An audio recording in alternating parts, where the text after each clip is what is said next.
طلباء کی خاصی بڑی تعداد اس وقت یونیورسٹی کے اس حصے میں موجود تھی جہاں نوٹس بورڈ نصب تھا۔ اکثر لڑکیاں باتوں سے اپنا دل بہلا رہی تھیں جبکہ کچھ بے چینی سے ٹہل رہی تھیں۔ نگاہیں بارہا نوٹس بورڈ پر یوں پڑتی گویا ان کے ناموں سمیت ان کے اعمال نامے اچانک ہی نمودار ہو جائیں گے۔ لڑکوں کی بڑی تعداد سامنے والے گراؤنڈ میں میچ کھیلنے میں مصروف تھی جبکہ کچھ اس انتظار سے اکتا کر کیفے کا رخ کر چکے تھے۔ وہ کچھ دیر پہلے ہی آ کر بیٹھی اور اب ہاتھ میں پکڑے برگر سے پوری طرح انصاف کر رہی تھی۔ اس کے پرسکون چہرے پر کسی قسم کی پریشانی نظر نہیں آ رہی تھی۔ کچھ نے حیرت سے جبکہ اکثر نے رشک سے اس کے مطمئن انداز کو دیکھا۔ 11:20 پر نوٹس بورڈ پر رزلٹ لگایا گیا تھا جس کے لگتے ہی سب یوں نوٹس بورڈ کی جانب لپکے تھے گویا نتیجے کا انحصار ان کے نوٹس بورڈ تک پہنچنے کی رفتار پر ہو۔ ایک لاپرواہ نظر اس منظر پر ڈالتی وہ اطمینان سے اپنا کھانا ختم کرنے میں ہنوز مصروف رہی۔ برگر ختم کرتے ہی گود میں رکھے ٹیشو پیپر سے ہاتھ صاف کیے اور قریب پڑی بوتل کی اسٹرا منہ میں ٹھونس لی۔ ٹھنڈے مشروب کو اندر اتارتے چہرے پر مزید تازگی سی پھیل گئی۔ 20 منٹ بعد جب رش ذرا کم ہوا تو اپنے بیگ کا اسٹریپ کندھے پر ڈالتی وہ نوٹس بورڈ تک گئی۔ نگاہیں جیسے جیسے نوٹس بورڈ پر پڑتی جا رہی تھیں ویسے ویسے اس کی بڑی بڑی آنکھیں مزید کھلتی جا رہی تھیں۔ اپنے نمبروں کو اس نے ایک بار نہیں بلکہ کئی بار ملاحظہ کیا تھا، بلکہ 2 بار تو آنکھیں بھی ملی تھیں۔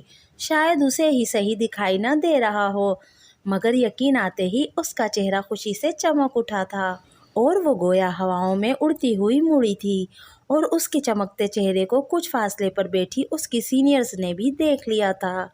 رملہ کیسا رہا رزلٹ؟ اس کے قریب پہنچتے ہی پوچھا۔ نہ پوچھیں، مجھے تو ابھی تک یقین نہیں آ رہا، خوشی سے آنکھیں میچتی وہ ترنگ میں بولی تو وہ سبھی متجسس ہوئیں۔ کیا ٹاپ کیا ہے؟ اس کی خوشی سے تو یہی لگ رہا تھا۔ پورے 5 کورسز پاس کر لیے ہیں، بس ایک میں اڑ گئی ہوں، ورنہ میرے حساب سے تو 3 کورسز میں اڑنا تھا مجھے اس بار۔ ہائے، تو کیا اس بے پایا خوشی کی پیچھے یہ وجہ تھی؟ اسے ایک کورس میں رہ جانے کا غم نہیں تھا بلکہ وہ باقیوں میں پاس ہو جانے پر اچھل رہی تھی۔ ان کے لب مسکرا اٹھے۔ عجیب لڑکی تھی وہ بھی۔ اب وہ فون پر اپنی دوستوں کو یہ خوشخبری سنا رہی تھی جو آج کلاس نہ ہونے کی وجہ سے یونیورسٹی نہیں آئی تھیں۔ تار پر کپڑے پھیلاتے اس کا دھیان دادی کی آواز میں الجھا تھا۔ خیر سے دادی بولتی بھی کچھ اتنا اونچا تھیں کہ بیرونی دروازے سے گزرتا شخص بھی ان کی بات بآسانی سن سکتا تھا۔ یوں بھی ان کا زیادہ تر وقت برآمدے میں ہی گزرتا تھا جہاں وہ اپنے بھاری بھرکم پلنگ پر کسی ملکہ کی طرح براجمان ہوا کرتی تھیں۔ سارے دن یہیں سے وہ اس کو اور اس کی ماں یعنی اپنی بڑی بہو کو پکارتی رہتی تھیں اور ان کی ایک آواز پر وہ ماں بیٹی بوتل کے جن کی طرح حاضر ہو جاتی۔ شادی والا گھر ہے، 100 خرچے ہیں جو ہماری جان کو لپٹے ہیں اور ایک تم میاں بیوی ہو جو صبح منہ اندھیرے نکل جاتے ہو اپنے کام پر اور شام ڈھلے گھستے ہو گھر میں۔ دادی کی ناراضی بھری آواز پر اس کے منہ سے گہرا سانس نکلا۔ نگاہیں بے اختیار دادی کے قریب کرسی پر بیٹھی صادقہ چچی کے تھکن زدہ چہرے پر پڑی جو کچھ دیر پہلے ہی اسکول سے گھر لوٹی تھیں۔ بس اماں، نوکری کے یہی جھمیلے ہیں، آپ بتائیے کتنے پیسوں کی ضرورت ہے؟ صادقہ چچی اپنے مخصوص نرم لہجے میں بولیں۔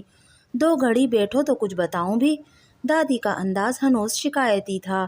آخر تمہارے دیور کی بیٹی کی شادی ہے، تم دونوں کو خود احساس ہونا چاہیے اپنی ذمہ داریوں کا۔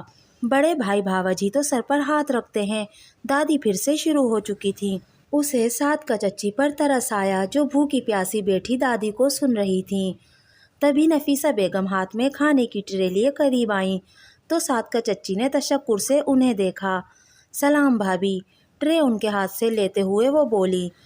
دادی نے خشمگی نگاہوں سے نفیسہ بیگم کو گھورا جو ان سے نظریں چرا گئیں۔ ماں کی اس جرأت پر کپڑوں کی خالی بالٹی اٹھاتی رابیل کے لبوں پر مسکراہٹ پھیلی۔ خیر سے بڑے والا تو گھر کے سارے خرچوں سے فارغ ہے، اب اس سے امید بھی کیا کی جا سکتی ہے؟ دادی نے طنزیہ انداز میں کہتے نفیسہ بیگم کو یوں دیکھا گویا اس میں بھی وہ قصوروار ہوں۔ نفیسہ بیگم بھی سر جھکا گئیں۔ اماں آپ فکر نہ کریں، ہم سے جو بن پڑا ہم کریں گے، آخر ہماری اپنی بچی ہے، صادقہ چچی شائستگی سے بولیں۔ ہاں تو فرض بنتا ہے تم دونوں کا، دادی شانے بے نیازی سے بولیں جیسے کہہ رہی ہوں۔ بی بی ہم پریشان تھوڑی کرو گی، اور سچ تو یہ تھا کہ گھر کا آدھے سے زیادہ خرچہ صادقہ چچی اور آفتاب چچا نے اپنے کندھوں پر اٹھا رکھا تھا۔ صادقہ چچی سرکاری اسکول کی پرنسپل تھیں، جبکہ آفتاب چچا عرصہ دراز سے ملازمت کر رہے تھے، جبکہ چھوٹے چچا کی اپنی کپڑے کی دکان تھی، اور رہے اس کے والد یعنی اس گھر کے بڑے بیٹے تو وہ کہنے کو تو اپنے ایک دوست کے جنرل اسٹور پر بیٹھتے تھے، مگر ان کی اس نوکری کا آج تک نہ ان کی اولاد کو فائدہ ہوا تھا اور نہ اس گھر کو، کیونکہ جو وہ کماتے تھے باہر اپنے اور اپنے دوستوں پر ہی اڑا دیتے تھے۔ صد شکر کہ کسی نشے کے عادی نہ تھے، مگر اچھے سے اچھا پہننا اور کھانا پینا، اکثر دوستوں کے ساتھ گھومنے نکل جانا ان کی زندگی کے وہ اہم کام تھے جن پر وہ اپنی کمائی لگا دیتے تھے، جس میں خود ان کو اپنا مہینہ گزارنا مشکل لگا کرتا تھا۔ اپنی بیوی اور اولاد کی ذمہ داری انہوں نے گویا اپنے بھائیوں پر لاد رکھی تھی۔ ان کی ضروریات زندگی سے انہیں کوئی سروکار نہیں تھا۔ قسمت سے بیوی بھی سادہ ملی تھی، جو پہلے دن سے ہی اپنی ساس اور میاں کے دباؤ میں کچھ اس طرح سے آئی تھیں کہ پھر ان میں سر اٹھانے کا یارہ ہی نہ رہا تھا۔ سر جھکائے سارے گھر کے حکم کی تکمیل کرتی، وہ پورا دن ایک ٹانگ پر کھڑی رہتی تھیں۔ شام تک مجھے 30,000 دے دینا، صبح تو تم نکل جاؤ گی، فردوس نے کل بازار بھی جانا ہوگا، آخر جہیز کی اتنی بڑی لسٹ ہے، آسان تھوڑی ہے لڑکیوں کی شادی۔ دادی نے بے نیازی سے رقم کا تقاضا کیا۔ چچی کے چہرے پر لمحے بھر کے لیے پریشانی پھیلی، جسے کمال مہارت سے انہوں نے چھپا لیا۔ جی اماں، میں کچھ انتظام کرتی ہوں۔ مہینے کے بیچ وہ ایک دم سے اتنی رقم کا انتظام کیسے کریں گی؟ ان کے ذہن میں خیال ابھرا، پھر طویل سانس لیتی وہ اٹھ گئیں۔ رخ کچن کی جانب تھا۔ ٹیوشن کے لیے آنے والے بچوں کے آنے میں ابھی کافی وقت تھا۔ وہ اطمینان سے چچی کے پورشن میں آ گئی۔ صادقہ چچی کپڑے تبدیل کر کے اب کچن کا رخ کر چکی تھیں۔ مہک یقیناً سو رہی تھی۔ وہ کالج سے آ کر شام تک سوتی تھی، جبکہ عمر اور سلمان شام ڈھلے ہی گھر کا رخ کرتے تھے۔ چچی میں ہاتھ بٹا دوں؟ مہربان سی مسکراہٹ لیے وہ اندر آئی تو وہ مسکرائیں۔ وہ اکثر ہی ان کے چھوٹے موٹے کام نپٹا دیا کرتی تھی۔ تمہارے اپنے کام کب ختم ہوئے ہیں؟ ابھی تو کپڑے دھو کر آ رہی ہو۔ کوئی بات نہیں چچی، آپ بھی تو آج خاصی لیٹ ہو گئیں۔ آپ چھوڑیں، میں سالن بنا دیتی ہوں، آپ کوئی اور کام کر لیں۔ نرمی سے بولتے اس نے ان کے ہاتھ سے سبزی کی پلیٹ تھام لی۔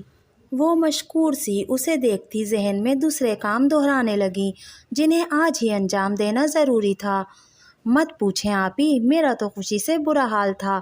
اسے دن بھر کی رودات سناتی رملہ سنک میں پڑے برتن بھی دھوتی جا رہی تھی، جبکہ اس کی باتیں سنتی رابیل کے لبوں پر مسکراہٹ پھیلی ہوئی تھی، ساتھ میں وہ رات کا سالن بھون رہی تھی۔ پہلی بار کسی کو فیل ہونے پر خوشی کا اظہار کرتے دیکھا ہے، استہزائی انداز میں بولتی یہ مسکان تھی جو اندر آتے ہوئے اس کی باتیں سن چکی تھی۔ ہم چھوٹی چھوٹی باتوں پر خوش ہو جانے والے لوگ ہیں، ہمیں خوش ہونے کے لیے کسی بڑی وجہ کی ضرورت نہیں پڑتی۔ رملہ نے ہاتھ روک کر اسے دیکھا تھا، جو صرف نام کی ہی مسکان تھی، ورنہ اس نک چڑی کے چہرے پر ایسی چیز شاذ و نادر ہی چھپ دکھلاتی تھی۔ فیل ہونے کا ہی شوق تھا تو یونیورسٹی جانے کی کیا ضرورت تھی؟ فریج سے لیموں، کے گلاب اور ملائی نکالتی وہ بولی۔ آج کل وہ ہر روز ہی کوئی نیا ماسک تیار کرتی پائی جاتی تھی۔ الحمدللہ خاندان کی پہلی لڑکی ہوں جس نے یونیورسٹی کا منہ دیکھا ہے، ورنہ اکثر تو کالج تک بھی نہیں پہنچ سکے۔ رملہ تفاخر سے بولی، انداز شرارت لیے ہوئے تھا۔ جانتی تھی کہ مسکان خود رود ہو کر محض میٹرک تک ہی پڑھ پائی تھی۔ انٹر میں 3 بار فیل ہونے کے بعد اس نے پڑھائی کو خیر بات کہہ دیا تھا۔ رابیل نے سالن کو دم دیتے رملہ کو تنبیہی نظروں سے گھورا، جبکہ مسکان کا چہرہ پل بھر میں سرخ ہوا تھا۔ جن کو گھر میں اہمیت نہ ملے وہ یوں ہی باہر وقت ضائع کرتے پھرتے ہیں۔ پیر پٹکتی ناک سکیڑتی وہ اپنا ماسک والا پیالہ اٹھا کر چلی گئی۔ بری بات ہے رملہ، اب تو اس کے کچھ دن ہی رہ گئے ہیں اس گھر میں، اسی بات کا لحاظ کر لو۔ رابیل اس کے جاتے ہی بولی، ہائے کیا مبارک گھڑی ہوگی آپی، وہ بھی جب یہ محترمہ یہاں سے رخصت ہوں گی۔ رملہ نے آنکھیں میچ کر خوشی سے کہا تو رابیل مسکرائے بنا نہ رہ سکی۔ رملہ کے یونیورسٹی جانے کی سب سے زیادہ خوشی بھی اسے ہی تھی۔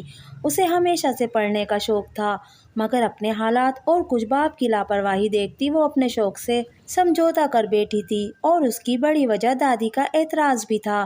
انہیں اس کا مزید پڑھنا بیکار لگتا تھا۔ بی اے بھی اس نے گھر بیٹھے ہی کیا تھا، جبکہ رملہ کی باری وہ اڑ گئی تھی کہ اسے یونیورسٹی جانا ہے، اور اس کی خواہش کو دیکھتے آفتاب چچا نے اس کی یہ ذمہ داری اٹھا لی تھی۔ فیس بھی اتنی نہیں تھی کہ وہ بھر نہ پاتے، اور پھر بعد میں اس نے اسکالرشپ کی درخواست دے دی تھی، جو کچھ عرصے میں منظور ہو گئی تھی، اور رملہ کو آگے پڑھتے دیکھ کر اسے بہت خوشی ہوتی تھی۔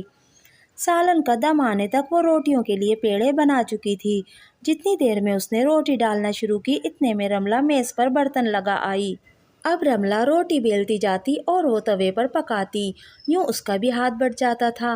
کہنے کو تو چھوٹے چچا اور فردوس چچی اپنے 3 بچوں کے ہمراہ ان کے ساتھ ہی رہتے تھے، مگر چچی نے کبھی کچن میں جھانکنے کی ضرورت نہیں سمجھی تھی، اور یہی حال ان کی صاحبزادی کا تھا۔ سارے گھر کا کام ان ماں بیٹیوں کو ہی کرنا پڑتا تھا، بلکہ اکثر تو فردوس چچی اپنے کام بھی نفیسہ بیگم سے کروا لیا کرتی تھی۔ کھانے کے بعد آفتاب چچا اور صادقہ چچی بھی آ گئے۔ رابیل نے چائے چولہے پر چڑھا دی۔ ٹرے میں پیالیاں جوڑتی رملہ مہک سے باتیں بھگار رہی تھی۔ مہک بھی آج کل نئی کالج گئی تھی۔ اس کے پاس بھی سنانے کو نئے قصے ہوا کرتے تھے، جو وہ ان بہنوں کو سناتی رہتی تھی۔ چائے لے کر وہ برآمدے میں آ گئیں، جہاں بڑوں کی محفل جمی ہوئی تھی۔ موضوع گفتگو مسکان کی جہیز کی لسٹ تھی، جو خاصی طویل تھی، اور فردوس چچی مزید چیزیں بھی لکھوانا چاہ رہی تھیں، اور ہاتھ میں پین پکڑے مبین چچا، چھوٹے چچا سر ہلاتے لکھتے جا رہے تھے۔ بیٹی کا جہیز بناتے تو انسان کی ساری زندگی کی کمائی لگ جاتی ہے، مہک نے تبصرہ کیا۔ وہ تینوں الگ سے کرسیاں لگائے گلاب کے پھولوں کے پودوں کے قریب بیٹھی تھیں، جن کی بھینی بھینی خوشبو نتنوں سے ٹکراتی بہت بھلی لگ رہی تھی۔ جس حساب سے مسکان بی بی کا جہیز تیار ہو رہا ہے نا، بس مکان ڈالنے کی کسر رہ جاتی ہے۔ رملہ نے مذاق اڑایا۔ شش! مہک نے ہونٹوں پر انگلی رکھ کر اسے خاموش رہنے کا اشارہ کیا، پھر سنجیدگی سے بولی، اگر چچی نے سن لیا تو یہ فرمائش بھی نوٹ کروا دیں گی۔ دونوں ہاتھ پر ہاتھ مار کر ہنسی تھی۔ رابیل کی ہنسی بھی ان کی ہنسی میں شامل ہو گئی۔ صادقہ، پیسوں کا کہا تھا تم سے۔ چائے کی پیالی لبوں سے لگاتے اس کا دھیان دادی کی آواز کی جانب گیا۔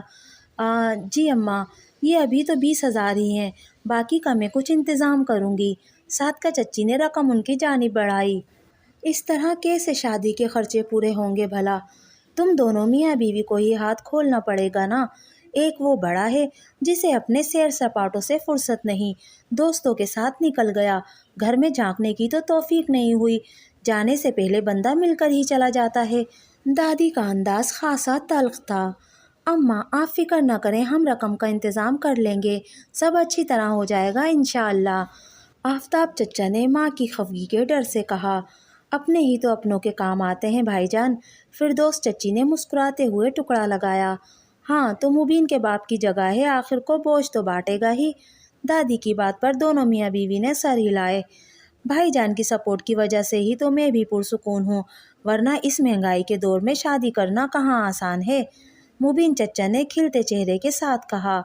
فاصلے پر بیٹھی رابیل کو بھی چچا چچی کے چہرے پر پھیلی پریشانی صاف نظر آ رہی تھی، جسے وہ چھپانے کی صحیح کر رہے تھے۔ دادی کے پیچھے بیٹھی نفیسہ بیگم بالکل چپ بیٹھی تھیں۔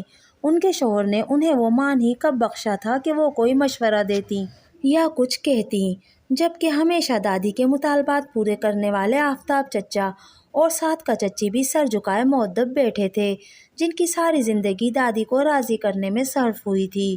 اور ایک خوش باش سے مبین چچا تھے، اس گھر کے لاڈلے اور خوش قسمت بیٹے، جو ہمیشہ سے دادی کے منظور نظر بنے رہے تھے۔ سونے پر سہاگا، انہوں نے شادی بھی دادی کی عزیز از جان بھانجی سے کی تھی، جس کی بدولت وہ دادی کو مزید محبوب ہو گئے تھے، اور یہی خوش قسمتی اور محبت ان کی اولاد نے وراثت میں لی تھی۔ دادی بے بانگ دہل ان سب میں تفریق کرتیں، اور انہیں گویا احتجاج کرنے کی بھی اجازت نہیں تھی، جبکہ بڑے بیٹے ریاض ہمہ وقت اپنے آپ میں مگن رہنے والے انسان تھے، جن سے دادی کو کبھی کوئی امید نہیں رہی تھی۔ اور رہ گئے آفتاب چچا، تو وہ اس گھر کے سب سے پڑھے لکھے بیٹے تھے، جو ہمیشہ سے دادی کو ان کی غلط باتوں پر سمجھانے کی کوشش کرتے، تو دادی ان سے اکثر ناراض ہی رہتی تھی۔ پھر انہوں نے اپنی یہ کوشش بھی ترک کر دی۔ بڑا اختلاف تب ہوا جب انہوں نے دادی کی بھتیجی سے شادی سے انکار کر کے اپنی پسند سے شادی کرنے کا شوشہ چھوڑا۔ یہاں دادا نے چچا کا ساتھ دیا اور ان کی طرح پڑھی لکھی اور سلجھی ہوئی سادکا چچی کو بیاہ لائے۔ دادی کی ناراضی دیکھتے ہوئے دادا نے اپنی زندگی میں ہی چچا چچی کو الگ پورشن بنا دیا تھا، مگر اس کے باوجود دونوں میاں بیوی کی ساری زندگی دادی کو منانے اور ان کی جائز ناجائز خواہشوں پر سر جھکاتے ہی گزری تھی۔ دوستو، یہ تھا ناول من کے موتی کا پہلا حصہ۔ اس ناول کی قلم کار تھی سدرا حیات۔ آپ کو میری آج کی ویڈیو کیسی لگی مجھے کمنٹ کر کے ضرور بتائیے گا۔ اگر ویڈیو پسند آئی تو پلیز میرے چینل کو سبسکرائب کیجیے، میری ویڈیو کو لائک اور شیئر کیجیے۔ ملتے ہیں اگلی ویڈیو میں، تب تک کے لیے اللہ حافظ۔